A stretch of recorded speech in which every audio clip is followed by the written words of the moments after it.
Elena, surprised, questioned whether her brother was truly working so hard to impress his fiancée. Ghislain, startled, seemed unaware of having a fiancée. He asked his sister and maid for clarification.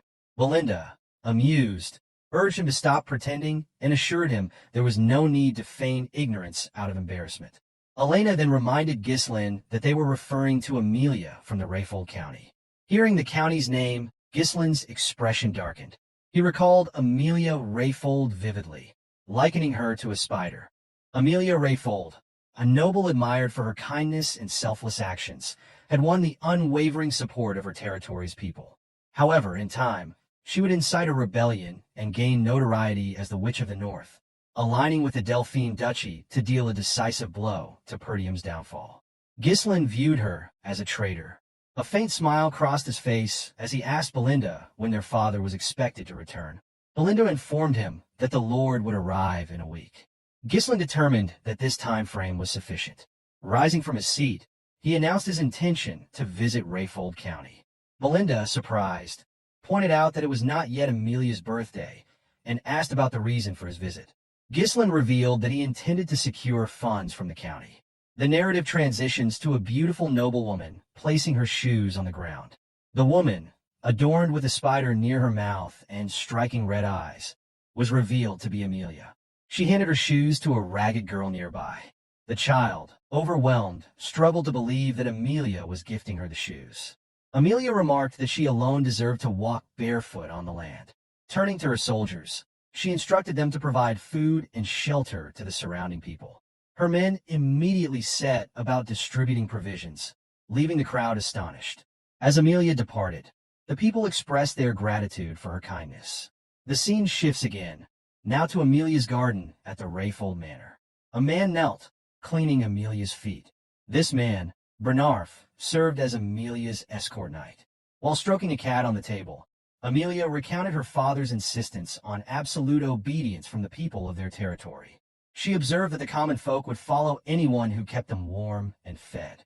Bernarf complimented Amelia's strategy, assuring her that winning the hearts of the people would benefit her in the competition to determine her father's successor. In response, Amelia struck Bernarf's face lightly with her foot.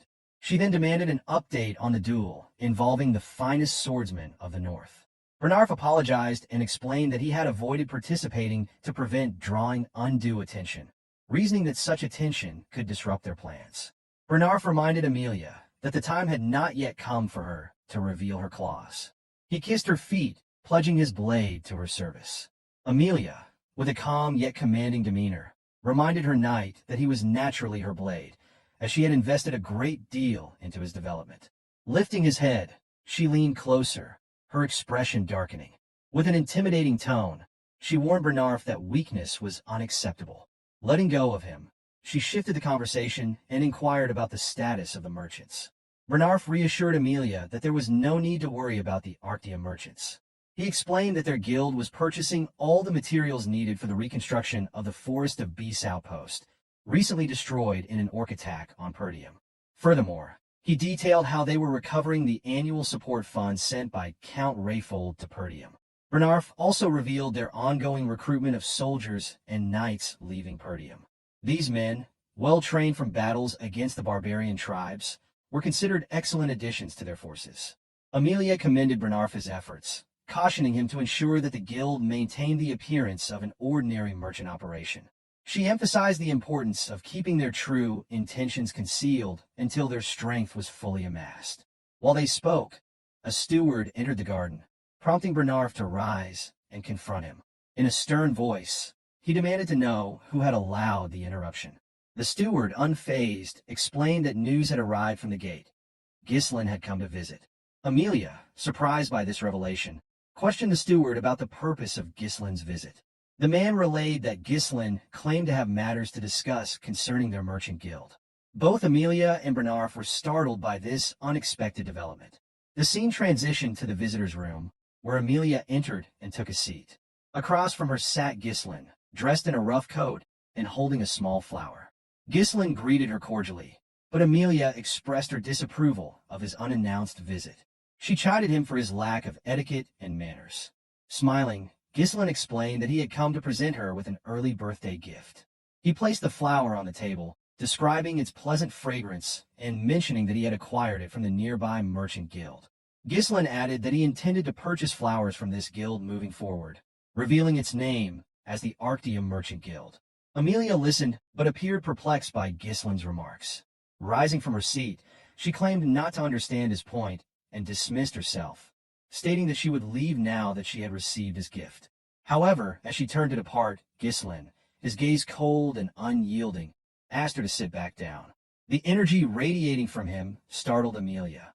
She froze momentarily, unable to reconcile the powerful presence before her with the timid young man she had once known, who could barely speak in her presence. Ghislain lifted the tea in front of him, addressing Amelia directly. He informed her that he had no intention of wasting her time and revealed his need for 10,000 gold. Amelia, taken aback, struggled to believe that Ghislain had appeared so suddenly, only to request such a large sum of money. She questioned whether this request was sanctioned by his father, but Ghislain assured her that his father had no involvement in the matter and asked her to simply provide the money. With a calm demeanor, Ghislain poured the tea onto the floor. Smiling, he remarked that Amelia had never intended to marry him. The statement left her momentarily stunned. Ghislain continued, explaining that it would be disastrous for her if word spread about her secret efforts to build power, particularly in the midst of a fierce succession struggle. As he spoke, Amelia's cat leapt onto the table and growled at him.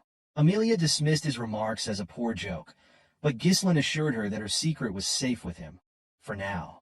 However, he warned that his silence might not last if he left empty-handed. Amelia smiled coldly and told Ghislain that such a scenario would never occur. Without hesitation, she called for Bernarf. The knight entered the room promptly, placing a hand over his chest as he greeted Ghislain. Recognizing Bernarf, Ghislain recalled him as a loyal companion to Amelia and a skilled swordsman, capable of rivaling the finest sword in the north. Ghislain addressed Amelia directly, warning her that his death would spark a war. He asked if she could truly handle the consequences. Unfazed, Amelia responded that if a ruffian barged in, caused chaos, and was subsequently killed by her escort knight, that would be the story the world would hear. Smiling, she ordered Bernarf to kill Ghislain. The knight drew his sword without hesitation, and Ghislain realized he had no choice but to take the situation seriously. Placing a hand on his sword hilt, Ghislain prepared to defend himself. So, friends, this chapter comes to an end. What will happen next? We'll uncover it in the next chapter. Don't forget to rate this chapter out of 10 in the comments. We'll see you in the next video. Until then, take care and goodbye. Don't forget to like the video and subscribe to the channel.